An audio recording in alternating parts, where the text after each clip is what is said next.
పూరా లోకల్. నమస్తే, welcome to పూరా లోకల్. నేను మీ యోగి బొల్లోజు. తెలంగాణ హైకోర్టుకి కొత్త చీఫ్ జస్టిస్ వచ్చారు.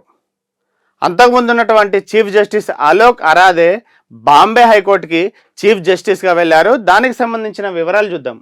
తెలంగాణ హైకోర్టు చీఫ్ జస్టిస్గా జస్టిస్ సుజయ్ పాల్, తెలంగాణ హైకోర్టుకి తాత్కాలిక ప్రధాన న్యాయమూర్తిగా జస్టిస్ సుజయ్ పాల్ను రాష్ట్రపతి నియమించారు.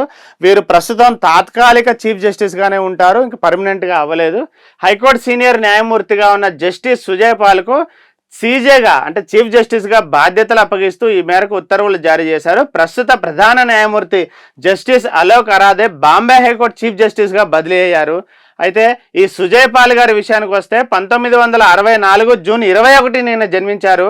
ఈయన బీకామ్, ఎంఏ, ఎల్ఎల్బి పూర్తి చేసి 1990వ సంవత్సరంలో మధ్యప్రదేశ్ బార్ కౌన్సిల్లో పేరు నమోదు చేసుకున్నారు.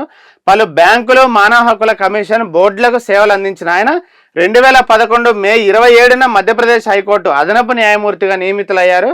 2014 ఏప్రిల్ 14న పర్మనెంట్ న్యాయమూర్తిగా కూడా నియమితులయ్యారు. సుప్రీంకోర్టు కొలీజియం సిఫార్సుతో 2024 మార్చి 21న తెలంగాణ హైకోర్టు న్యాయమూర్తిగా బదిలీ అయ్యారు. తాజాగా ఆయన ఇదే తెలంగాణ హైకోర్టుకి చీఫ్ జస్టిస్గా కూడా అయ్యారు. ప్రస్తుతానికి తాత్కాలికంగా ఉన్నారు కాబట్టి కొన్ని రోజుల తర్వాత మళ్ళీ ఆయన శాశ్వత న్యాయమూర్తిగా కూడా నియమించే అవకాశం ఉంది. ఇవి ఇప్పటివరకు ఉన్న అప్డేట్స్. మిగతా అప్డేట్స్ కోసం చూస్తూనే ఉండండి పూరా లోకల్.